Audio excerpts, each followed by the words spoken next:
A indústria têxtil é a mãe de todas as indústrias. O tear foi o primeiro maquinário a ser a vapor que deu origem à Revolução Industrial, lá no século XVIII.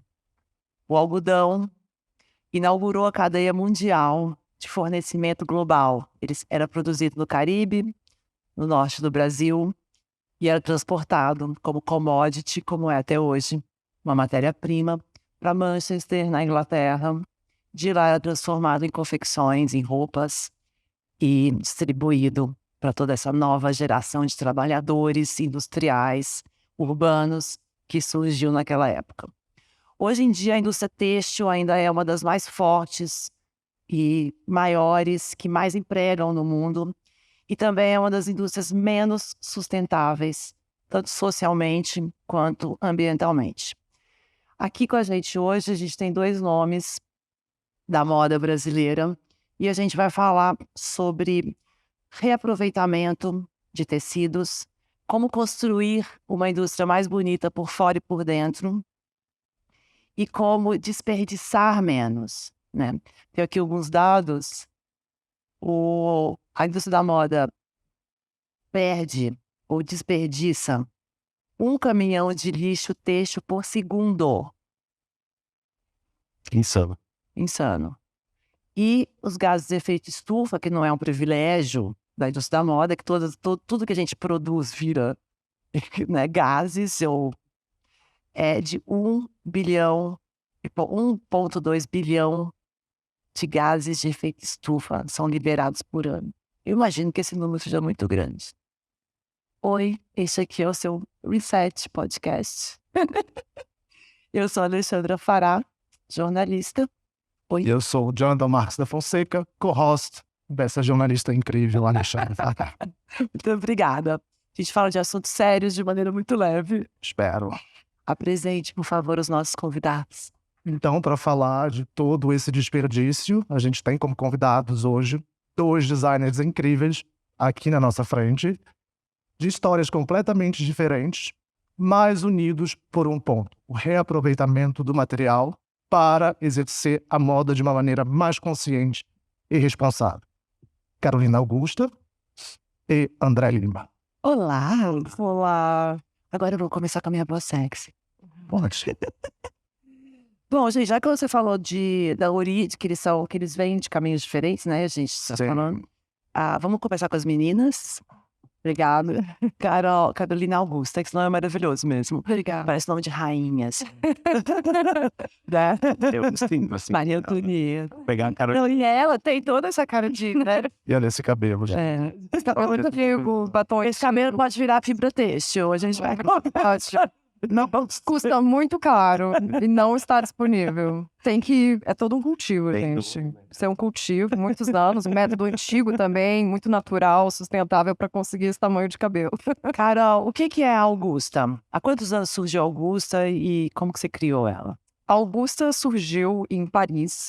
Eu morei 9 anos em Paris e eu fiz toda aquela trajetória muito tradicional, né, de formação em Paris. Eu fiz escola do sindicato da alta costura. E diga-se de passagem, é a melhor escola de alta costura da França. É, né, mais tradicional. E agora ela até fusionou, né, com o IFM, que é o Instituto Francês da Moda, e virou uma super escola, né, então... Mas eu vim dessa formação. Desculpa, você estuda alta costura? Eu fiz a escola do sindicato. Da moda? Não, eu fiz a escola de moda da escola, né, do sindicato mesmo, em Paris, né, eles têm a escola, que é muito tradicional, muito antiga, eu vim de lá.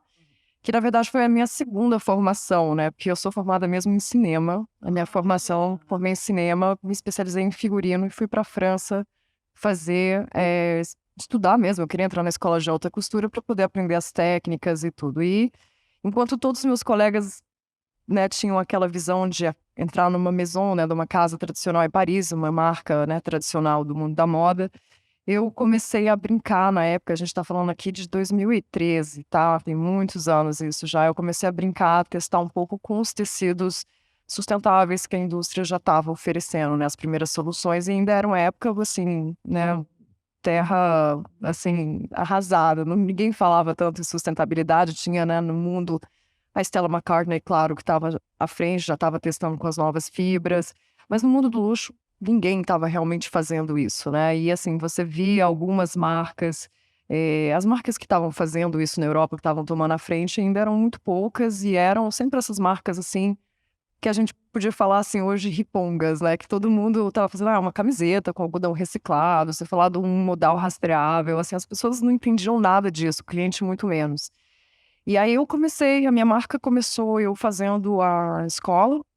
Eu queria realmente fazer isso para aprender as técnicas. Era para mim um desafio pessoal, intelectual, testar essas novas fibras. Para mim foi um caminho natural, porque eu, assim, já tenho essa, digamos assim, pessoalmente, né, na minha vida pessoal mesmo, eu sempre senti que eu, né, tinha essas perguntas que eu queria responder. Eu sou vegana há 17 anos, então para mim eram soluções assim que faziam parte até do meu próprio consumo, né? Eu como não só como criadora, mas como, né, assim, consumidora de moda. Então eu comecei a testar com essas novas fibras. E aí as pessoas chegaram para mim, meus colegas, professores, e falaram: mas você está fazendo uma roupa que né, tá muito à frente da indústria, tem muito futuro isso. Você vem de uma formação de cinema, você faz roupas, né? Eu queria fazer tudo muito alta costura, trabalhar cada peça, não queria fazer coleção, né, assim, de nada como era o sistema, né, de produção de uma marca. E eu quis fazer isso e eu falei, tá, vou testar, né? Vou começar a fazer essas peças, tentar vender. E assim que surgiu a marca. Mas realmente em 2013, 14, o mercado não estava preparado para isso muito, né? Você falava. Você lembra da primeira fibra sustentável? Eu testei um pouco de tudo, né, que tinha. Eu comecei a testar tanto com pincel, como tecido reciclado, como enfim, tudo que tinha, cânhamo, ainda tinha já alguma coisa, né? Mas assim, o que tinha ainda era muito, assim, muito experimental, né, na moda. Não tinha nada a nível de consumo, as tecelagens estavam no mundo inteiro começando a incorporar essas fibras e, né, assim, agora você vê como o tempo passa muito rápido na moda, né? 5, 10 anos depois tudo mudou, né? Então a gente tem hoje um público que está muito mais antenado, né? As marcas, né, tem um comércio mesmo já, as pessoas estão muito mais educadas do que eram realmente quase 10 anos atrás. Não existia, Né? né? Agora a gente estava pequenininho naquela época. É verdade. Então E a Augusta nasceu lá em Paris, então, em 2013. foi isso. Então Há 2 anos você está no Brasil. estou há 2 anos, desde que começou a pandemia, fiquei no Brasil. Resolvi fazer uma temporada também experimental em São Paulo. Sempre quis morar aqui um tempo e a pandemia propiciou isso. Eu sou uma mistura, né? Bem maluca. Minha mãe é alemã, meu pai é brasileiro. Eu morei muitos anos na Argentina também. Aí fiquei 9 anos na França e agora estou no Brasil. Então é a primeira vez de assim, adulta que eu tô vivendo no Brasil. Nunca vivi adulta, mas eu nasci e fui criada em Brasília. Sou brasiliense, primeira geração, então tenho muito orgulho disso. Você, André, fala um pouco de ti pra gente. Fala um pouco de você. O André é o produto da Amazônia. O recém-chegado em São Paulo. Ah, que cheguei agora. Bom, A sua história é maravilhosa. Você vai contar tudo, igual você contou pra mim. Não, vou estar rápido. Tá. Eu sou de Belém do Pará. Tive uma formação muito tradicional em relação a estudo. Minhas tias, minha mãe eram professoras, então a coisa de estudar, de estar em contato com a informação, com estilo novo, era muito importante na minha casa. Minha avó costurava, e as irmãs da minha avó eram de uma geração lá do começo do século XX que fazia tudo. Então elas faziam chapéu, faziam luva, faziam roupa, faziam... não tinha essa facilidade que tem hoje para comprar coisas. Então, em Belém, por conta da história do ciclo da borracha, era caríssimo, porque vinha da Europa. Então, as pessoas que não podiam ter essa Dajlu dos trópicos acabavam fazendo. Eu estudei arquitetura. No meio do curso de arquitetura, eu conheci uma maquiadora, uma cabeleireira em Belém, a Nete. Eu vi no jornal a foto dela, uma foto bem 80, meio punk. Ela estava inaugurando um salão. E eu larguei tudo que eu estava fazendo e fui pro salão dela naquela hora. E a gente ficou amigo até hoje. Ela me ensinou a maquiar, me ensinou a cortar cabelo, me ensinou a pintar, me ensinou várias coisas de salão. E o marido dela, que é médico, também é fotógrafo. E no fundo do salão tinha um estúdio. E ali eu comecei a fazer as minhas primeiras experimentações. Eu tinha 16 para 17. E aí ali a arquitetura deixou de fazer sentido no seu aspecto formal, né?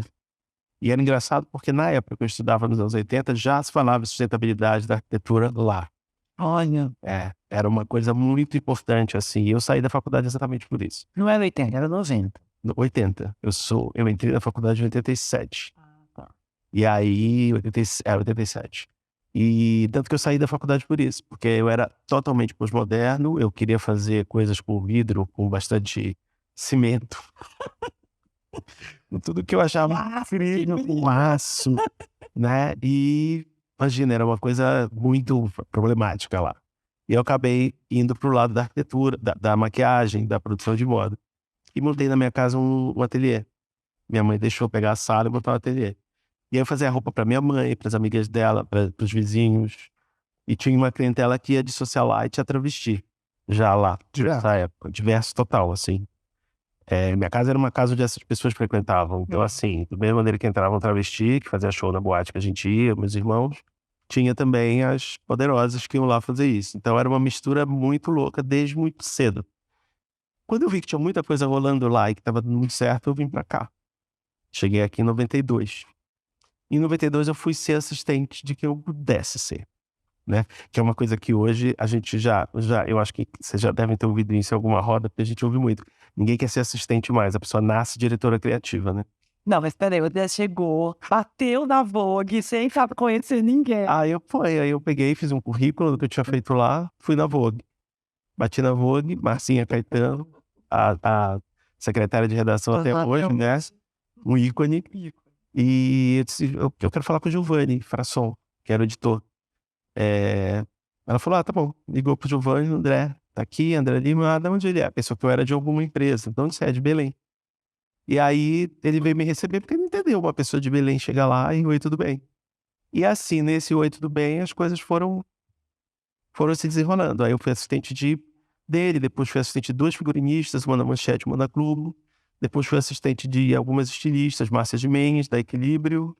E aí depois eu comecei a fazer o Mercado Mundo Mix com a minha marca.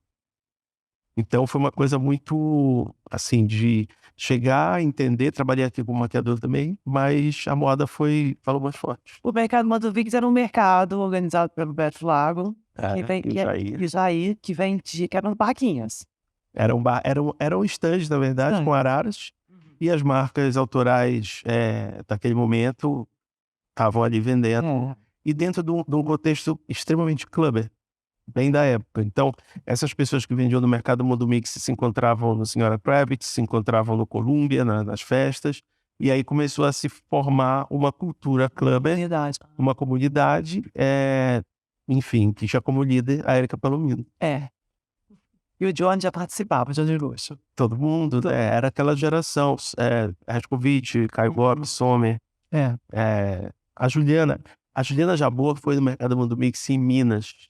Eu não conhecia ela. E ela foi e viu que a menina que estava comigo no stand vendendo, eu tinha feito um cabelo com pregador de roupa.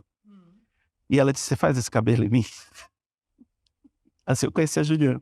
Ai, que maravilha. Eu falei, faça, é um pacote de pregador. Ela falou, já volto. Tem que molhar o cabelo. A gente deve ter molhado de água mineral. Ele ficava assim. Não ficava com pregador. Ficava com pregador. Só daí com a cabeça cheia de nozinho, porque é sempre cabeça.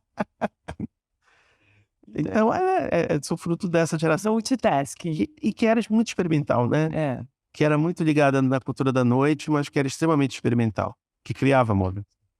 Vocês dois têm marcas que vêm desse conceito do reaproveitamento de tecido. Tanto a Carolina, da Augusta, quanto você, André. De onde veio essa ideia do reaproveitamento de tecido para a criação? Para vocês dois. Para mim, foi uma coisa natural, assim, né?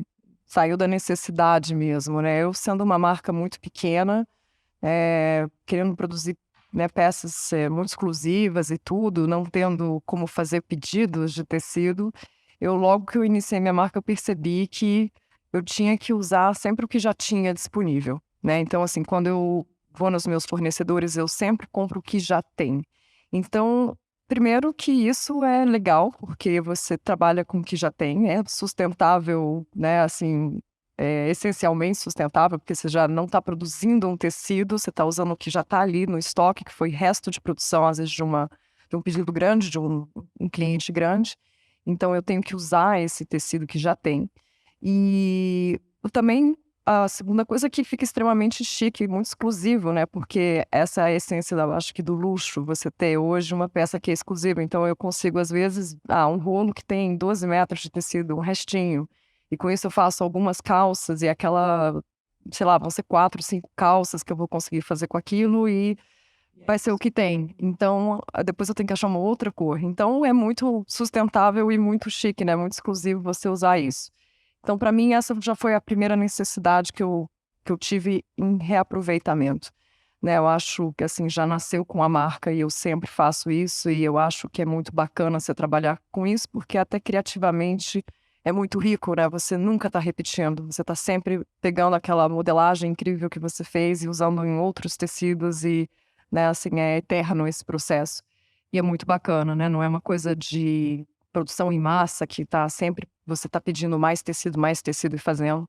Então, fica muito exclusivo e é muito bacana isso. É sempre uma surpresa para mim, né? Também que sou criadora e encontrar um tecido tem uma certa mágica isso, né? Você chegar na fábrica, encontrar ali um rolo que estava perdido, que ninguém ia usar, e você usar. Então, é muito bonito isso, né? Esse acaso.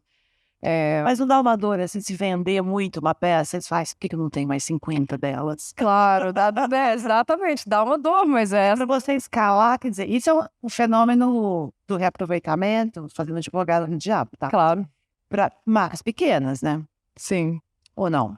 Eu acho que é um marketing interessante. Eu acho que também tem a ver com, claro, o posicionamento de cada marca, né? Por exemplo, a minha marca, eu sou uma marca de luxo, então trabalhar pequenas quantidades, fazer uma coisa, né, toda uma alfaiataria, um trabalho, né, realmente de costura de alfaiate, tudo isso é o meu segmento, né? A minha marca é isso. Então, inclusive tá, acho que ligado ao marketing do que eu faço, porque essas pessoas vão querer Sei. essa peça e vão até correr para comprar quando elas gostam, né? E sempre também o cliente se depara com essa situação de que, eu vi essa peça nessa cor, achei maravilhosa, chega lá, não tem mais, ou é a última, e às vezes ele vai lá com aquele tecido na cabeça, chega lá e encontra outro Entendi. e tá lindo e ele não pensava naquilo, então é um marketing também. E né? também, assim, você falando, às vezes, o seu processo de produção te trouxe o nicho de clientes, não é isso? Uhum. Diferente, né? Exatamente. Essa exclusividade, né? É essa surpresa também, né? Isso é bacana, né? E nenhum cliente tem, por exemplo, eu tenho lojistas diferentes, né? Parceiros diferentes, e cada um tem por exemplo, uma calça, uma blusa, um vestido feito com o mesmo tecido em cores diferentes, e isso é muito exclusivo, porque aquela loja vai ter só aquele, o outro vai ter outro, nunca é igual, né? Não foi a LVMH que criou, acredito que um marketplace de tecidos, de tudo que vem da produção do grupo. Isso. Tem um fenômeno que eles fizeram agora, né? Sim. Tem uma ação que... Durante a pandemia. durante a pandemia. Quem podia comprar? Que delícia. Que delícia. Ai, quero as roupas do Nicolás todas. As obras, os tecidos do Nicolás. Isso já existia quando eu fazia, né, escola do sindicato em Paris, a gente já tinha isso, já era uma realidade, esse acesso, porque Da LVMH? não formalmente, mas de todas, né, porque como é uma escola que sempre esteve associada, né, trabalhando com todas as grandes marcas do luxo, tinha as sobras e tinha os contatos que eles forneciam para os alunos, e era uma coisa assim, muito, né, assim, natural, né, olha, a gente é produtor de fulana, a gente tem o tecido aqui de todo mundo, e a gente corria lá para comprar um resto, fazer uma peça, então a gente já lidava com isso há quase 10 anos atrás. Ô, cara, quantos pontos você vende agora? Onde você vende? Bom, com a pandemia foi uma grande mudança, acho que para mim, todas as marcas pequenas, mas atualmente eu estou vendendo em Londres, estou vendendo em Nova York, estou vendendo aqui no Brasil. Já tenho 2 parceiros, né, bem bacanas, que é a Pinga, que eu já vendo, e a partir de agora com a Casa Cipó, que foi uma coisa agora para final do As ano. 2 lojas aqui de São Paulo. Sim. E para você, André? A minha experiência com tecidos de reaproveitamento, ela começou em 99, 98, 99, quando eu comecei a fazer a minha marca como é conhecida hoje. Minha marca que eu vendia no Mercado Mundo Mix eram camisetas polo, era uma outra pegada. Eu fui na Rua Augusta, E a Robusta tinha lojas de tecido interessantíssimas, que vinham dos anos 60, 70, 80. E eu comecei a descobrir alguns tecidos que estavam lá, tipo, 20, 30 anos. Na Rasson. E na tecelagem francesa. Cara, a Rasson era tipo um parque de diversões, né? Porque era tudo de bom e de melhor. Tecido suíço, tecido francês, tecidos brasileiros, que ficaram fora de moda, que ficaram velhos e que estavam lá. E eu entrei, juntei tudo que eu gostava, negociei. Liguei pra minha mãe e falei, vou comprar R$ 1.500 de tecido. Você ela segura? Ela falou, seguro, pode comprar. Bom. Aí comprei a primeira leva de tecidos e comecei a fazer vestidos enviesados. Eu já comecei pelo mais difícil. Galeano. Gente, não tinha sentido. Começa uma marca dos anos 90 e não sabia fazer aquilo, né? Você tinha que provar que sabia. E isso é autodidata. Então era aquela coisa de fazer, desfazer, até chegar lá. O meu primeiro desfile foi feito quase que 100% com tecidos vindos dessas duas fontes. E tecidos também da minha família, porque minha avó costurava, como eu falei, minhas tias faziam cortina. Então tinha uma coisa de tecido de decoração junto com tecidos de roupa. Eu tinha esse arsenal em casa, alguma coisa. Assistiu muito O Vento Levou. Tirou a cortina, né? De veludo frente. Claro. Adoro. E aí comecei a fazer, assim, usando... Mas aí, ela tava falando, eu tava vendo, achando engraçado. Isso foi um começo. Logo na sequência, como você falou, não tinha como escalonar. Pois é. Né? Porque era um outro raciocínio naquela época. Era completamente diferente. Era gigante. Você tinha que virar gigante, grande, você tinha que mostrar que você tinha crescido, você tinha que vender em várias multimarcas no Brasil, e aí isso não permitia o escalonamento. Então, que hoje em dia é diferente, eu posso escalonar com vários tecidos diferentes e dar essa exclusividade que a Carolina está falando, que é o que a gente faz hoje, da maneira como a gente trabalha. Mas aí, no decorrer do processo, quando realmente a minha marca começou a se tornar mais forte, eu não tive mais como fazer. E aí eu comecei tinha muita coisa guardada, comecei a dentro disso fazer minhas pesquisas para fazer as estampas e para fazer as bases de tecido. Então eu acabava usando essa tecidoteca para fazer o meu trabalho. Materioteca, para fazer o meu trabalho. No decorrer depois do processo, realmente os tecidos tinham que ser comprados dos grandes fornecedores daqui. A gente tinha uma indústria têxtil maravilhosa, que fornecia tecidos bons de qualidade para as confecções daqui. Hoje em dia não é igual, é bem diferente, a maioria são importadores, né? E fui mantendo essa relação com o vintage, com o que já tinha acontecido, como eu conseguia dentro das possibilidades da indústria. Eu tinha encerrado a minha marca em 2014, fui para o mercado, trabalhei em várias empresas, e depois, na pandemia, eu retomei. Porque, claro, estava trancado em casa e eu tinha muito tecido em casa das minhas coleções de 15, enfim, quase 20 anos.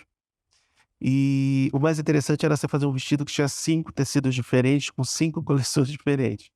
E isso acabou virando uma coisa meio que, estava sozinho em casa, uma coisa meio que de diversão, porque eu comecei a revisitar a minha história através desses tecidos. Então isso se tornou para mim uma mola propulsora de que eu poderia... Aí eu resolvi que eu não queria usar os tecidos e gastar tudo.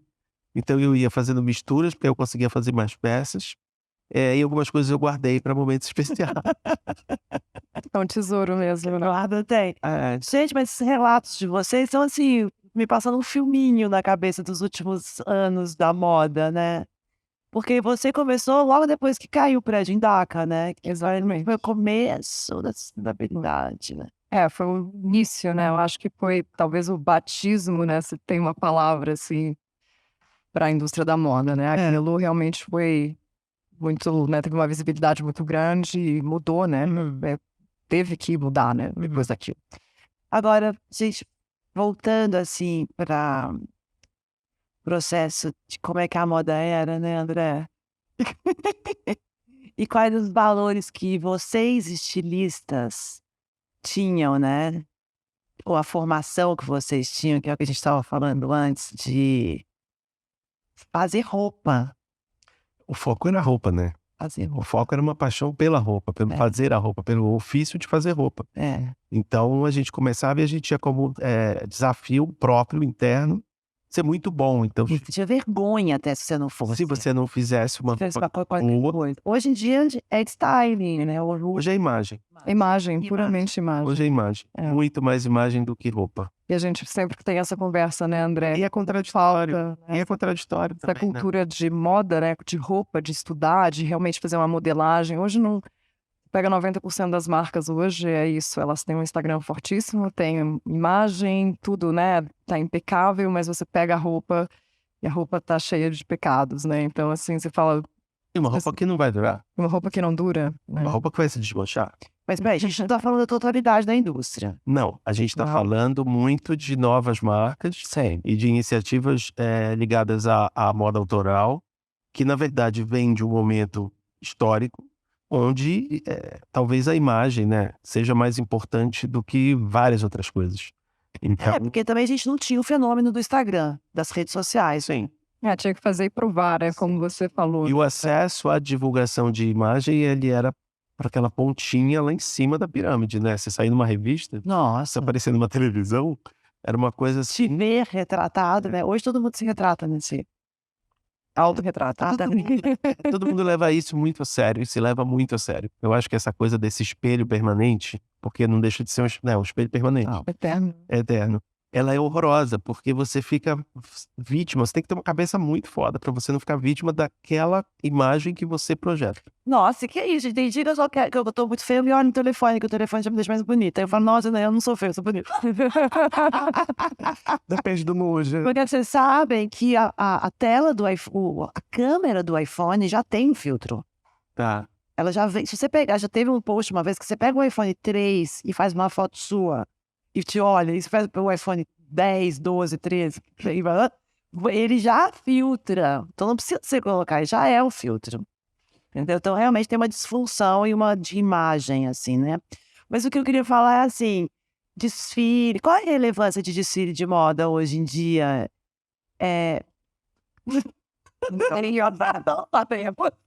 Tem relevância, Jonathan? Eu acredito que não mais, entendeu? A gente acabou de falar do poder da imagem no Ah, mas a gente adora um desfilinho, vai. Mas é uma outra. Gosta de desfile, Carolina? Eu acho lindo, mas eu acho que. Mas você assiste igual eu e o André, porque o André te gosta. É, exato. Não, mas a gente, claro, mas aí eu acho que o desfile mudou, né? O que que é o desfile, né? Se você pegar o que que eram os desfiles nos anos 90, 2000 ainda até, né, agora, 20 anos depois, mudou muito, né? Morando em Paris, a gente que vive, né, esse mundo, a gente viu, antigamente era realmente um fenômeno, né? Você tinha, assim, todo mundo esperava o dia seguinte para comprar o jornal para ver o que, sei lá, Jean Paul Gaultier tinha feito, né? Desfiles de realmente convidados, assim, muito especiais, tinha muito glamour. Hoje você vai em Paris e tudo bem, tem todo aquele show, mas na rua são pessoas, né, com influencers. Acho que a gente é muito careta. Mas mudou esse glam, né? Claro que ainda tem o show, né? Tem toda a beleza, tem uma haute couture que ainda tá lá no desfile, né? No savoir-faire dessas marcas, lógico, mas assim, o fenômeno desfile, eu me refiro a isso. Não o desfile em si, mas o fenômeno, a relevância do desfile. Eu parei um pouco de gostar, porque eu gostava de sentar do lado de pessoas muito legais, e as pessoas que sentaram do meu lado, mas isso é uma questão, ponto de vista, primeira fila, segunda fila. Claro. Sim, então, assim, acho que Mas Ela pode tá na primeira fila. Olha, Mas era um. você não tinha a primeira fila no seu desfile? claro. Ah, tá. Olha, não vou olhar. Mas era isso, né? A relevância Não, das gente, pessoas, tava muito na lista, jornalistas, quem eram as pessoas que estavam. Olha, Carol, eu concordo com você, mas eu às vezes me policio nessa visão, porque eu fico pensando assim, eu tinha 10, 15 anos a menos, será que eu ia... Se eu estivesse chegando hoje, o que eu ia achar? Se você estivesse chegando hoje, o que você acha que você ia? Eu sempre fui muito lúcido e eu sempre... Adoro autoestima. É verdade.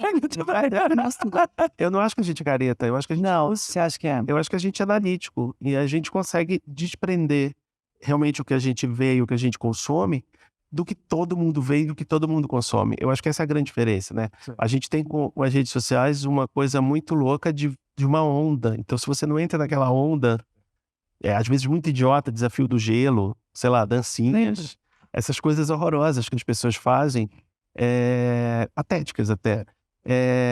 Eu nunca quis entrar em onda. Eu sempre quis várias ondas, eu sempre gostei de várias coisas acontecendo e sempre gostei de provocar também. A gente é revoltado, né? Como você falou uma vez, a gente é revoltado. É bom ser revoltado, assim, não sei. Eu acho que tanto eu como o André, a gente é muito crítico, autocrítico, muito analista, e a gente, não sei, talvez, né, faz parte da nossa formação também. Eu acho que tem uma coisa diferente, não sei, né? de birra, sabem? De dizer assim, Não. Eu não sei, pelo menos assim. e de Não, de necessidade. personalidade, eu acho. Porque você gosta de construir roupa, você não vai fazer uma camiseta, quer dizer, pode estar... Mas assim, né, e fazer um styling só, né, um look. Fazer só uma imagem. Só uma não pode fazer Tem que ter paixão, né? Eu acho que isso, né? A imagem é mais que o styling e o look. É. Augusta, por exemplo, eu estava falando de semana de moda. Você vai poder me confirmar isso aqui? No que se resume a semana de moda de Paris hoje? Tem os desfiles? Tem. Mas acho que o centro da coisa são todas as blogueiras que estão na cidade, fazem fotos na rua, fotos em hotéis, vão para aqueles restaurantes. Elas pagam um absurdo por uma comida que realmente não vale a pena. É muito mais pela Avenida. Tipo, Vai ser bem isso. avenida. Chama da avenida. Pois é, mas é isso. A gente daqui, lá, né? A gente entende isso. Não dá. Não, horrível. Acabou. É que a gente nunca morou em Paris, já morou, André? Não orei. Não, os dois. Você conhece? E ficava animadão quando ia, então queria ver tudo, queria fazer tudo. Então, assim, é muito mais pelo conceito estilo moderno do burburinho do que pelo desfile. Então, da criação da imagem e da propagação de uma imagem construída, só que construída de uma maneira a ser monetizada, Sim. né? Então, eu acho que a questão é nada contra quem faz imagem melhor do que roupa, nada disso. Não. O problema é, você só quer monetizar, você só quer viralizar, você só quer virar assunto. A gente teve essas recentes polêmicas com a Balenciaga. Isso que eu ia trazer, Né? Mas ali o Dema tem uma técnica, quer dizer, a casa tem uma técnica primorosa que ele já vem com a roupa. Não, ok. Ou você acha que ele... Eu acho que ele deu uma achatada nisso. Deu, né? Eu acho que não era o interesse dele a princípio. Ele justamente, eu acho que a política, né, a maneira dele trabalhar era essa, achatar, tornar aquilo mais palatável possível e pop e jovem de alguma maneira. A roupa em si. E a partir daí... Kardashian, Isso. valorizando corpos. Isso, exatamente. E chocando. Então, é uma indústria de choque. Tá, e aí, além disso, ele trouxe a coisa do choque, da imagem do choque. Ele é fantástico em choque. Ele Levou uma agora. Ele é um péssimo eletricista. Porque ele só faz chocar. Ele dá choque em todo lado, né? Às vezes ele se ferra. Eu amava Vetman. Vetman é legal. Eu amava a Balenciaga do Nicolás. Eu acho o Nicolás um gênio. Eu também acho um deus. Eu acho uma loucura o Nicolás tá numa marca onde o extrato da marca acabam sendo bolsas com uma linguagem de um monograma que tem uma história incrível, mas que se tornou popular, muito reproduzido. Eu acho que essa última bolsa agora, com as bolinhas, tipo, a pessoa não tinha mais nada para fazer. Nada. Nada. Ela não tinha escrever nada. Ela pegou um monte de etiquetinha, essas redondas, começou a colar e falou, tá lindo. Mas é uma coisa meio Warhol, né? Se você for... Não, ele resgatou do Mark Jacobs. Mas que na época era incrível. Sim. Não, e era eu não vi a coleção inteira ainda nova, mas assim, era muito mais assim, o trabalho em si. Era técnico, era. O que eu vi no Instagram realmente, né? E sabe que me lembra até... Bom, enfim. Vai, não pode falar. Me lembra Damien Hirst. A coisa das bolinhas, sabe? Sim. Até mais do que a Yayoi Kusama. Essas ficaram, mas ele tem aquele padrão cheio das bolinhas. Elas Pharmacy. Era um Pharmacy. De outro restaurante. Nossa, como Incrível, Mas voltando para as criações de vocês. Vocês dois têm peças que são muito baseadas em atemporalidade. É esse um critério de sustentabilidade para ambas as marcas? Boa. Eu acho que com certeza. Eu acho que não tem como você fazer uma roupa clichê, mas é uma realidade. Uma roupa, para ela ser sustentável, ela tem que ser atemporal. Isso a gente fala em tudo, né? Em qualidade, forma de produção, qualidade da matéria-prima que você usa, enfim, né? Toda a mão de obra. Aí também, lógico, o estilo, né? Porque é isso, os trends, né? Você ficar fazendo roupa a cada 3, 4 meses muda e entra uma nova tendência e todo mundo começa a fazer uma peça que já tá dentro daquela tendência para vender e é uma coisa que vai vencer, né? Tem um prazo de validade. Agora todo mundo tem aquela história em casa, né? De que, esse casaco era da minha avó, ou vai no brechó, compra uma peça que tem, sei lá, 50 anos, mas usa e tá impecável e todo mundo gosta e você usa, sei lá, 10, 20, 30 anos, usa todo dia e tá sempre bacana. Eu acho que essa atemporalidade, né, não é só a roupa ser atemporal no estilo, né, mas é uma temporalidade de qualidade. Né? Isso. E eu acho que isso é muito legal. Um todo, né? Desde o botão entre telas, chegando no tecido, indo até o corte, a modelagem e até a roupa em si. E as pessoas também, eu acho que isso é uma educação de moda, né? Porque eu acho que é nisso que também é tão importante a gente debater sustentabilidade, né? Porque não é só pegar e falar, eu vou usar Agora, né, sustentabilidade virou uma palavra extremamente marqueteira, todo mundo tem que ser sustentável para ser in. Então, acho que não se trata disso, não é pegar hoje um algodão reciclado e falar, agora eu sou uma marca sustentável porque eu uso algodão reciclado numa blusa, por exemplo, né? Para dar assim, um exemplo só para ilustrar aqui, mas é tudo isso, né? Você pegar e você entender que é um acabamento bem feito, você entender que é um toque de uma matéria-prima, saber qual tecelagem foi feita, não é porque é só seda 100%, por exemplo, né? Que tem qualidade, é todo um tear, é toda uma cultura. E isso a gente aprende olhando, conhecendo, perguntando. E aí essa é a temporalidade para mim, né? Eu acho que é essa qualidade, Com essa certeza, cultura. também acho, porque hoje a gente tem todos os estilos, né? Então, quer dizer, se fazer um estilo atemporal, não sei nem o que significa, porque nós temos todos. Agora, André, hoje a gente estava falando que no nosso primeiro episódio, a Glória falou moda. A moda saiu de moda, né? A moda, Vem. e a moda é oferta, e estilo é o que mesmo? Estilo é escolha. Estilo é escolha. Hoje de manhã me falou o seguinte: o estilo morreu, a escolha ficou. O estilo morreu, a escolha ficou. O estilo morreu e a moda hoje é tudo sobre moda e pouco sobre estilo. Quase nada. O que? Me explica o que é isso. É o desejo do look. É a vontade de se enquadrar numa fórmula que é reproduzida e que eu vejo várias pessoas fazendo exatamente o que elas veem no seu celular. Essa vontade de ser Aquela coisa de identidade. de uma coisa que eu uso, só eu uso, muito raro. E as modas. E as marcas também. As marcas grandes, a grande Identidade não existe mais.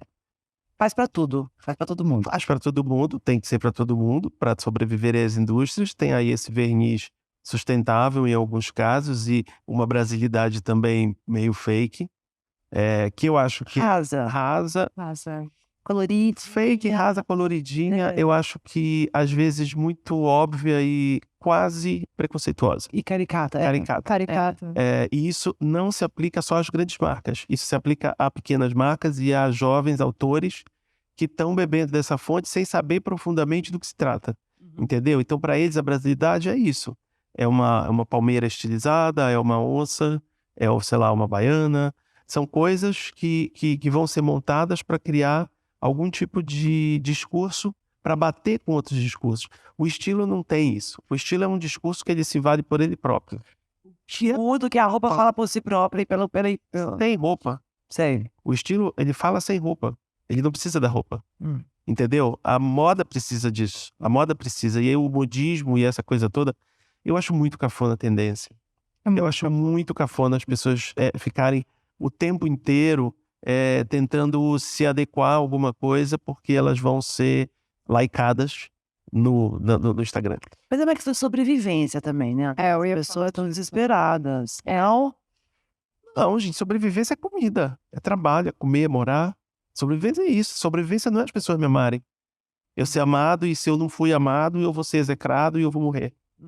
Quantas vezes, desculpa, eu já fui execrado no começo da minha carreira, inclusive os 4 primeiros desfiles da Semana de Casa de Criadores, Semana de Moda, chamava Semana de Moda, na Casa de Criadores e depois os 2 primeiros do São Paulo Fashion Week, mano, ela era lapada de todos, não tinha um que falasse bem. E aí depois eu fiz a música, o Baile de Peruas, com todas as letras. Com todas as críticas. Com todas as críticas. frases das críticas. E aí algumas pessoas, né, A gente pode colocar uma música no vídeo de hoje? Algumas pessoas começaram. Ficaram com medo e começaram a escrever bem. Quero participar da próxima música. Pois é, Talvez. tapão na cara dela. Não, e aí você fez a trilha do terceiro desfile, não foi? Era a trilha do terceiro Fashion Week de 2003. Três, André. 3. Era a trilha. Era aquele alto. É o que tinha passarela alta? Não, era escuro. uma passarela assim. Não. Era um desfile inspirado na Fiorucci. Na época, na Fiorucci dos anos 80. Lembro bem. 70, Não era meio 15. escuro, meio disco. Era meio disco. Era meio disco. É. Tá. E era isso. Então, pra mim, sempre foi essa relação. Meio rastro. Claro que era ótimo voltar do Fashion Week, sentar e ficar esperando as críticas que depois não eram mais no jornal no dia seguinte, eram na hora na internet, algumas horas depois, e ler. Mas assim, pra mim, dentro do meu contexto de amigos, de casa, de família, era muito mais pra gente ficar tirando sarro de tudo e eles ficarem tirando sarro de mim e eu mandando eles pra merda, do que qualquer coisa que fosse tipo, tenho que rever a minha carreira. A Érica não gostou do que eu fiz. A Regina Guerreiro disse que eu não sou chique. Sabe assim? Nesse ponto eu acho que tá essa rebeldia que eu aprendi lá atrás nos anos 80 com o Jean Paul Gaultier, com, enfim, Thierry Mugler e outros estilistas que estavam ali muito mais se divertindo e se divertindo com cultura. Não era essa cultura do choque. E tem um fenômeno social muito complexo dentro da moda que a gente diz, você usa a moda como um instrumento de individualização, de demonstração de personalidade. E não é. Quando, na verdade, não está sendo. O Não. que a gente vê é uma massificação de estilo, de roupas, de pessoas iguais e só isso. De personalidades reproduzidas. De personalidades copia-cola. É cópia da cópia da cópia, né? E sempre com esse verniz, né? Como você falou, de pseudo-individualidade, tudo. E você estava, acho que, falando, né, também a questão de sobrevivência, né, das marcas. Porque hoje, é isso, você quer fazer uma marca para vender para um segmento, para um cliente que é seguro de si, que sabe, o estilo próprio e, né, é difícil você, né, muito rebelde você ter uma marca assim, porque hoje você tem que fazer uma coisa, que é vendável, né, todo mundo vai dar 1000 likes, então, assim, isso está sendo feito, essa peça, então, é a tendência, então vamos adaptar para nossa marca também, porque gera venda, gera likes.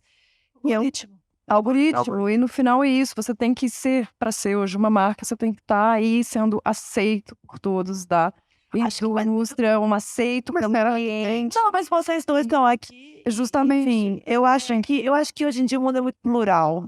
Eu acho que quando a gente faz essa crítica, é uma crítica da massa. Claro. Mas eu acho que hoje em dia tem muita gente furando as bolhas, como vocês. Eu acho que a gente tem essa grande maioria de pequenas marcas, que antigamente também era uma coisa, acho que começou ali com a sua... 90. com a sua geração, e que hoje proliferou, hoje todo mundo faz uma marca. E eu só queria, que a gente precisa finalizar, infelizmente, que o papo tá ótimo.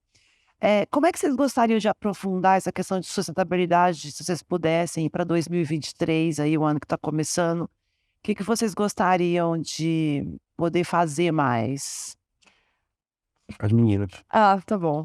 Bom, ontem eu contei um pouco pro Jonathan, que veio lá no meu evento, um pouco de um trabalho que eu já faço também na marca e que eu gostaria de continuar aprofundando. Eu sou uma marca que eu faço produção lixo zero total. Todos os tecidos que eu trabalho na minha marca, além de serem, né, tecidos aí que são restos, como eu falei, de grandes produções aí dos fornecedores, eu tenho todos os retalhos desses tecidos. São tecidos sustentáveis, são tecidos finos, né, muito nobres. Eu transformo em chuquinhos de cabelo, que são únicas, e depois os retalhos que são bem pequenininhos, que não dão para fazer as chuquinhas, eu junto e eu dou para uma cooperativa que trabalha... Não, que eu trabalho com uma cooperativa aqui em São Paulo que fornece para mulheres que estão em situações de vulnerabilidade, e elas fazem fuxico, fazem bonequinhos, fazem artesanato. Então, realmente, toda a produção é lixo zero mesmo da marca. E eu gostaria muito, assim, é um trabalho que eu gosto de fazer e, assim, eu também sempre estou me desafiando em o que eu posso fazer, né? O que eu posso melhorar mais. E uma coisa que eu queria muito para 2023 agora é introduzir ainda mais materiais interessantes da marca, né? Esse desafio de sempre estar testando um novo material. E tem tantas coisas, né, que a gente trabalha, né? O couro de cactos, enfim, é uma coisa que eu vou começar agora nas minhas produções. É um projeto já antigo, já tem 2 anos, mas com a pandemia ficou paralisado. Então eu quero entrar com mais matérias-primas interessantes. que o Brasil é muito fechado. Infelizmente, quando você produz aqui, né, o mercado é muito fechado, enquanto o resto do mundo tem esse acesso, essa matéria-prima não chega no Brasil. É difícil, né? Então, eu quero me desafiar a conseguir esses materiais, apresentar esse público, não só, né, internacional, que eu já tenho, mas também para o público brasileiro, né? Muito bem, falou com o meu coração, você sabe, né? Eu adoro Material, é sempre um desafio, é muito legal isso, né? Para como criador, eu gosto de me desafiar. Não, é um material que eu nunca trabalhei, o que eu posso fazer com isso, né? Eu acho bacana. Bom, eu vou continuar com o trabalho de pesquisa e trabalhar com os estoques da indústria. Eu tenho um projeto com a tecelagem com a importadora Adar.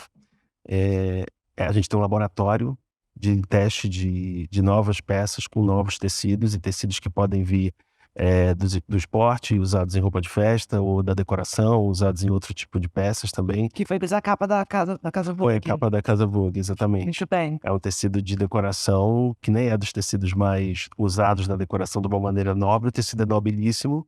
E eu fiz o vestido, comecei a fazer uma experimentação com esse tecido e vários outros. Então isso é uma coisa que, para mim, é bem importante. Tirar o tecido daquele lugar, sabe? Tipo, tecido não tem estação, tecido não tem gênero, tecido não tem... Para mim, nada disso, assim. A minha idade, então, piorou. Não tem mesmo. Então, continuar trabalhando sempre dentro Não tem dessa... situação, não sei. Cara, não tem, né? Não. Acabou, né? Porque a gente... Eu acho que o grande boom foi o uso do paetê de dia, né? Que era uma coisa à noite, de repente. Então, hoje tudo eu acho que se desintegrou. Eu tenho um projeto que chama Fibra do Futuro, que está sendo feito, inclusive a Carolina faz parte dele, sobre a juta. A juta é uma fibra totalmente sustentável, ela não usa fertilizantes, ela não usa pesticidas na sua cultura, é uma cultura de várzea. As sementes são distribuídas por uma empresa, é a Companhia Têxtil de Castanhal, lá no Pará. Eu conheço ele. Você conhece? E eles distribuem as sementes para milhares de famílias, tanto no Pará quanto no Amazonas. Essas famílias trazem, depois a juta cresce, é uma cultura de várzea, então está dentro da água nesses... É o bambu. Nesses lugares. É como se fosse. Dentro desse esquema da cultura. E depois essas famílias revendem, são famílias ribeirinhas. Revendem essa juta para a Companhia Têxtil. Vamos fazer, gente, já que ele acabou de fazer a ráfia.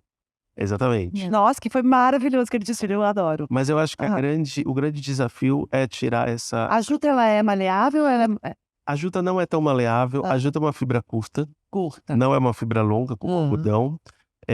Eu acho que precisa ser feito bastante experimentações da mistura da juta com outras fibras.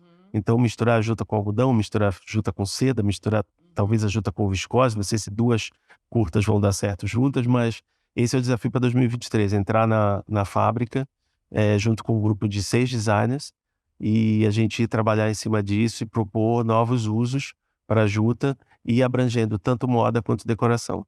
Muito bom. Qual que é a sua fibra favorita do mundo? Algodão. A sua? Eu não sei, eu sou apaixonada por fibras em gerais, então assim, eu não tenho uma preferida, né? Acho que Você tá usando o que hoje? hoje eu tô usando, na verdade, uma camisa minha que ela é uma gabardina de linho belga e ela tem viscose, a viscose dela e é uma viscose a viscose sustentável da Lenzing, né? A viscose austríaca, que é uma viscose rastreada e, né, certificada, né? Então, é a mistura dessas duas fibras que é bem bonita, eu acho, né? O linho sobressai. Gosto. Gente, assim, queria saber mais, falar mais de fibras, falar mais... Adoro esse assunto. Posso estar aí, vamos almoçar. Vamos continuar. Olha, muito obrigada. Obrigado, André. Obrigado, Carol. Tivemos uma aulinha aqui.